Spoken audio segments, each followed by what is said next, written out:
If you didn't catch all the shorts, which you should have because I know you're subscribed, that's okay. I'm going to take you through a full video of the Frosty build right now. We're going to jump right into this build, starting with his hat. I had to sand this down, but I got a lot more sanding to do to make sure this hat fits. We got to make sure all these support marks are down, otherwise we're not going to have a really good fit between the parts. And I'm just using the Mr. Hobby Pro Polisher 3. This really makes easy work of taking down those support marks. On the lower portion of the hat, I still have pieces that I got to take out, supports. I'm going to use different tools, my tweezer, my X-Acto knife, and also the G tool, the Pro Polisher. This way I can get down those rough spots and make them nice and smooth. And of course, I'm going to be doing some test fitting. Even though you think the hat would go in easily, it does have a certain way to go. So just make sure you test fit all your parts on any model that you're building. If you are new to 3D printing, you're going to have these things called drain holes that lets the resin out. This way your print comes out very nicely. What I'm using here is FunCreCol UV putty. This is the harder one where I'm just smushing it into the hole, kind of like Bondo. And then I'm going to hit it with the UV light. This way it cures up, and then I could sand it. There's also another one that's kind of toothpaste consistency, and I'm sure it'll be in this video at some point. Now, both of those UV putties I'm using, they turn out to be very hard once you hit them with the UV light. So I do like to use the Pro Polisher 3. It takes it down, and then I'll buff it out, make sure everything is smooth after that. So just beware, it gets really hard.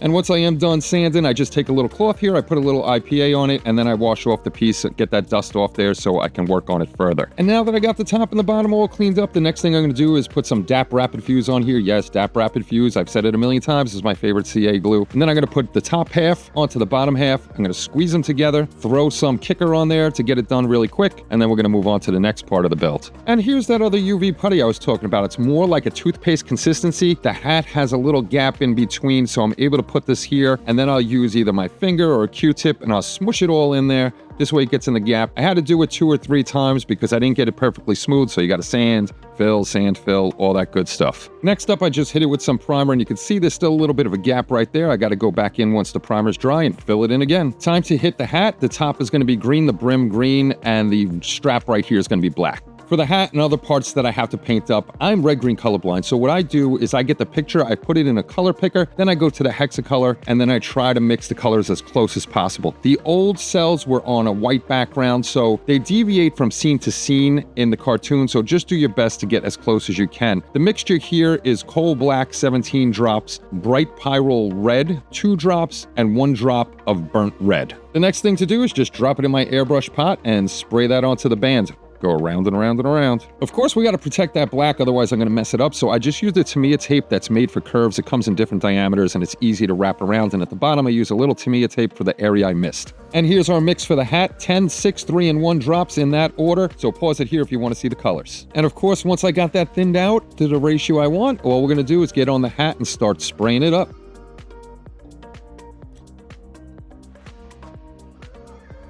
Sorry, my hands are a little off camera here, so all I did was take off this tape. This way I can see how the black came out, and it came out pretty good. There was only, I think, 1 spot that I had to touch up. I got to get my hands in a better position next time. Time to seal it in with the little Mr. Super Clear matte. And this is a simple mix, 1 drop of the white, 1 drop of the pink to make sure that pink isn't overly bright. And I'm not going to waste my time with an airbrush. I'm just going to hand brush the pink on. For the center of the flower, I use sky blue and neutral gray. 3 drops of the sky blue, 1 of the neutral gray, and that desaturates that sky blue. And just going to take my round 2 brush, not round 2 is in the model company, the size of the brush, and pop that blue in there. There are some details on the petals, and I wanted to separate that, so here's the paint mix I used. 2 drops of the magenta, 1 burnt red, and 1 coal black. Mix them all together, and I use that for the detail. Of course, you know me, DAP Rapid Fuze going in the hole. If you're building this, the flower can only go in one way. If you put it the wrong way, it's going to pop out at the bottom. Just jam it in there. And here's our completed hat for Frosty, looking pretty good. Let's move on to another part. Next up, I'm going to work on his head, and of course, I got to break out the sander, and we got to get all these support marks off, especially the top of his head. It's not going to fit his hat if I leave those on there. So make sure you do your due diligence,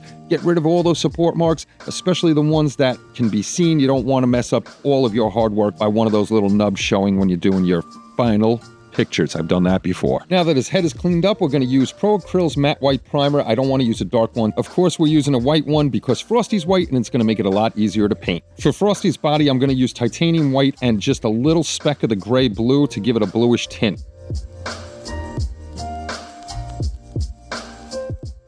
Now we have to break up Frosty's eyes. We can't have white on white, so I'm using an ultra fine Sharpie to go around the edges of his eyes.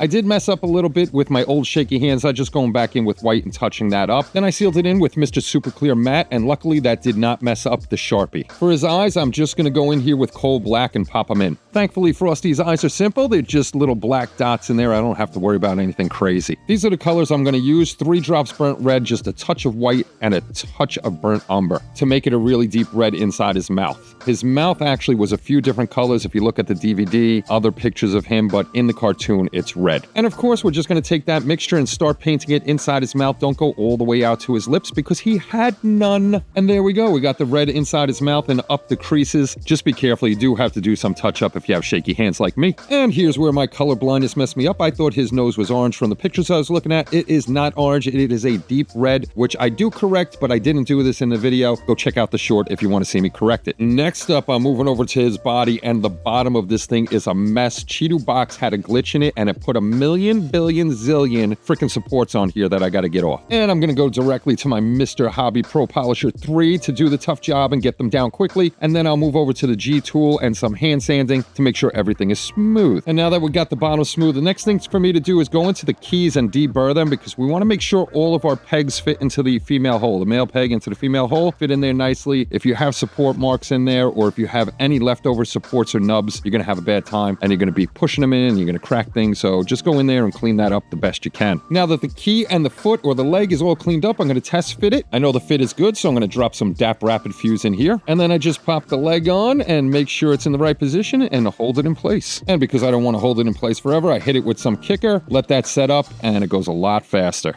And I'm going to use the FunCreCol UV putty, the toothpaste kind, and then I'll use a Q-tip or my finger to squish it in the gap and then sand all that down. And by editing magic, I have 2 legs on there, pretty much sanded down. I used a little primer on there to see what was going on. Next was to get rid of that drain hole, so I used the FunCreCol putty, and of course, we go back to sanding and we get all that down and nice and smooth.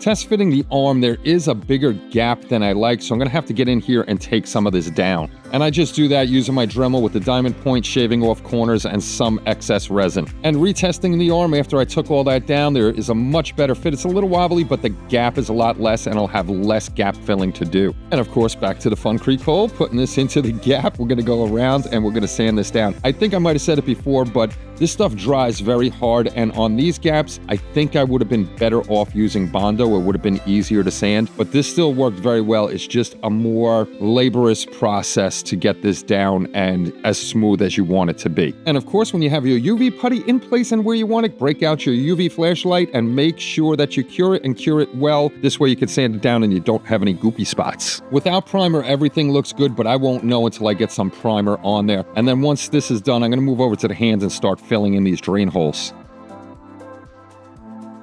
Kenny, what the heck are you doing? Well, what I'm doing is the body was a lot rougher and had more pits than I thought it had. So I'm going in and I'm wet sanding down the whole body. I started at, I think it was 180 or 200 grit and worked my way all the way up to 2000 grit to get his body as smooth as possible, especially the seams around his arms and his legs. Time to mix up that same batch of white we made for Frosty's head back in the beginning, except this is going to be a bigger batch because we got to do his whole body. And time to clear coat him. This way we could do a wash inside his fingers. Going to use Vallejo's blue-gray wash. And then I'm just going to use a liner brush and go between the gaps of each one of his fingers. And the reason I use a semi-gloss to seal coat him is this way, when I make a mistake, because I'm going to with wash, I could just clean that up with water or a little Tamiya X28 thinner. Now, what you can't see in this shot, this is Pro Acryl's transparent white. I'm going to mix up some of this, thin it down. Then I'm going to go over that gray because it's a little too stark and blend that back into Frosty so you only see the shadow of the gray.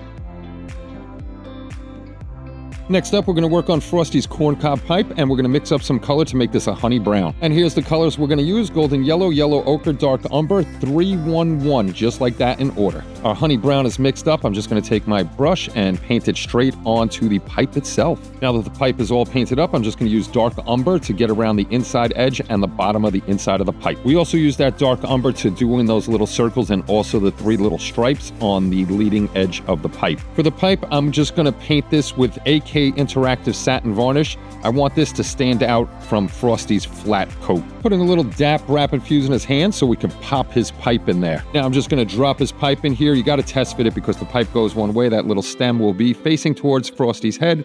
squeeze it in, let it set up, and you'll be good to go. Next up, I'm dropping some DAP Rapid Fuze in his neck so I could put Frosty's head on. This is one thing I regret and I wish I would have changed. I would have put Frosty's head on first and painted the whole body up white so I could have done that seam around Frosty's neck. Too late now, but he still looks good. And here we go, time to squeeze his head on there. I am not going to use Kicker because I don't want to mess up any of the paint. I'm not taking the chance. If you watch the shorts, the paint got messed up once and I don't want to do that again. So we'll let him set up, he'll be done, and we'll move on to the base. And of course, the first thing on the base is I got to get rid of these support marks. This was a test piece, so it was a little messed up, but those are for me so I can build these models up and show them to you on YouTube over here. So I'm just getting all these things down so we could start doing a nice job on the base. After I primed up the base with Mr. Surfacer 1000, I just thinned down a whole bunch of titanium white and started spraying the base just plain old titanium white. Once I had the top done, I went around the edges and I wanted to make that an icy blue, so I just used sky blue and a little neutral gray, I think it was, just to dull it down a bit, make it look a little bit cold. I went around the whole base. I'm not worried about overspray because we are going to do some stuff on top of the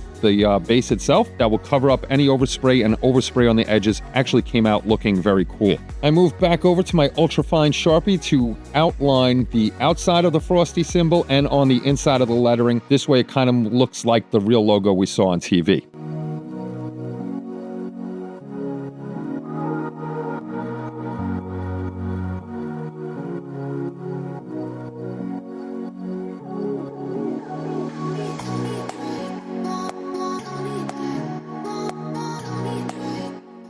I painted in all the lettering. The darkest one is just plain old blue. The next lightest one is blue with a little white. And the lightest one is sky blue with a little white.